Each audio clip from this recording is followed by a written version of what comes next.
Israel और Hamas में जारी युद्ध विराम के बीच में गाजा सांस ले रहा है। 47 दिन से बारूद झेल रहे गाजा में 4 दिन की शांति भी है। इस दौरान हमास और इजराइल के बीच में बंधकों की अदला बदली भी जारी है।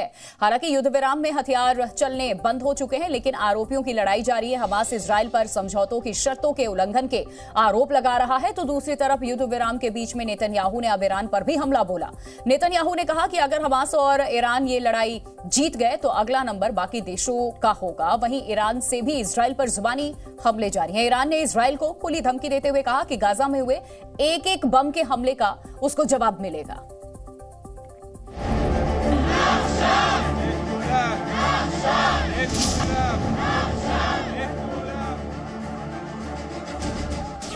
सैतालीस दिन बाद 4 दिन की शांति।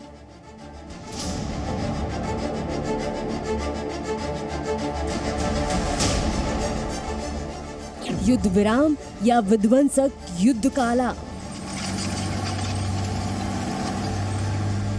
नेतन्याहू के बारूदी बदले का प्रण। नेतन्याहू ना भूले ना भूलेंगे। हमास के बाद अब ईरान से इंतकाम। युद्ध के 47 दिन इजराइल के बदले की आग में पूरा गाजा तबाह हो गया।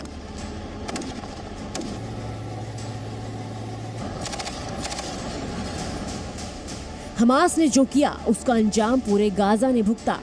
जिस धरती से हमास ने इजराइल को घाव दिए, उस धरती को इजरायली सेना ने खंडर बना दिया।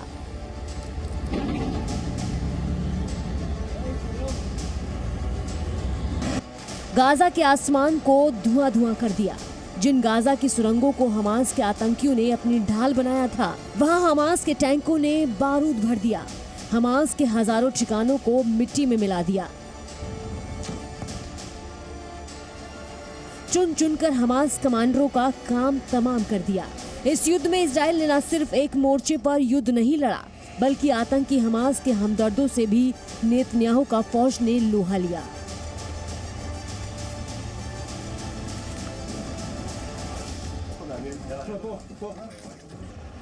लेबनान से हिजबुल्लाह के अटैक का मुंहतोड़ जवाब दिया। हमास के समर्थन में उतरे हिजबुल्लाह ने इजराइल की राहों में कांटे बिछाने की कोशिश की।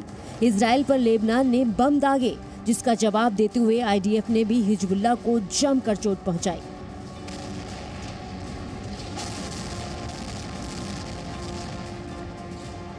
दूसरी तरफ ईरान से पोषित हूती भी इजराइल के खिलाफ बारूद उगल रहा है। हूती विद्रोहियों ने इजराइल पर ताबड़तोड़ मिसाइलें दागी, जिनसे भी इजराइल निपट रहा है। हमास से जंग लड़ने के साथ इजराइल का सामना ईरान की चालबाजी से भी है। ईरान जिस तरह से हमास के साथ खड़ा है, उससे नेतन्याहू बौखलाए हुए हैं।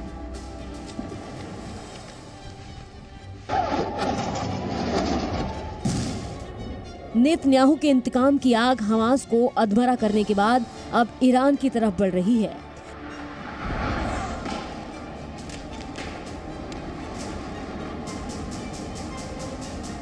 नेतन्याहू ने एक बार फिर ईरान को लेकर अपने बारूदी इरादे जाहिर कर दिए हैं।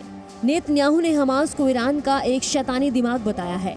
नेतन्याहू ने ईरान के खिलाफ दुनिया को साथ आने का आह्वान किया है। उन्होंने युद्ध को लेकर द यरूशलेम पोस्ट में एक लेख लिखा है। इसमें उन्होंने सीधे तौर पर ईरान पर हमला किया। नेतन्याहू ने दुनिया को चेतावनी दी है कि अगर हमास ईरान जीत गए तो अगला नंबर बाकी देशों का होगा, क्योंकि ईरान आतंकियों को पूरे मिडिल ईस्ट और उसके बाहर हथियार और ट्रेनिंग देता है।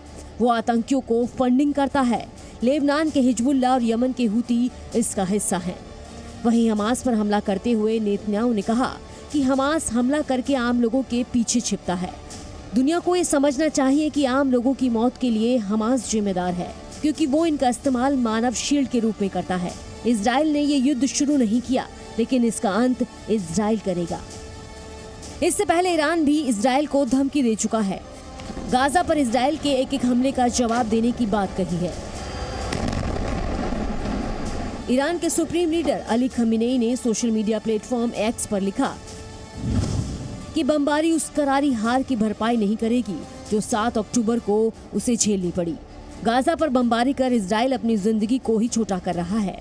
गाजा पर किए गए वार का जवाब जरूर मिलेगा।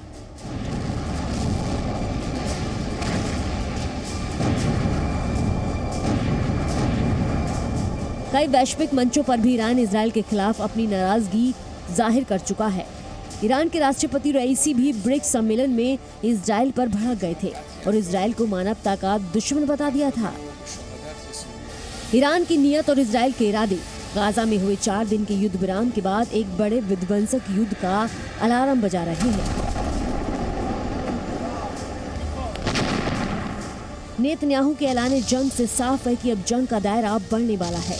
युद्ध की इस आग के बुझने के बजाय और भड़कने की आशंका जताई जा रही है। नेतन्याहू के ऐलान के बाद इसराइल के बदले की आग धधकने वाली है। इसराइल बंधकों की रिहाई तक शांत है, लेकिन 4 दिन बाद जब बंधक रिहा हो जाएंगे तो फिर संग्राम होने की आशंका है।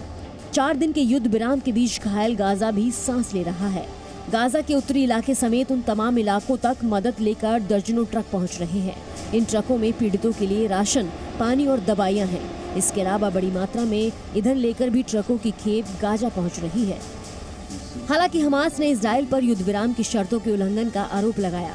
हमास ने कहा कि उत्तरी गाजा पहुंचने वाले ट्रकों पर रोक लगा दी गई है, जिसकी वजह से पीड़ितों तक मदद नहीं पहुंच पा रही है। इधर इसराइल की राजधानी तेल अवीव में बंधकों की रिहाई के लिए प्रदर्शनों का दौर तेज हो गया है। प्रदर्शनकारियों ने पैदल मार्च निकाला और इसराइल के प्रधानमंत्री नेतन्याहू के खिलाफ जमकर नारेबाजी भी की। लोगों का कहना है कि सरकार बंधकों को वापस घर लाने के लिए उनकी दलीलों को नजरअंदाज कर रही है। ब्यूरो रिपोर्ट, जी मीडिया। जी न्यूज़।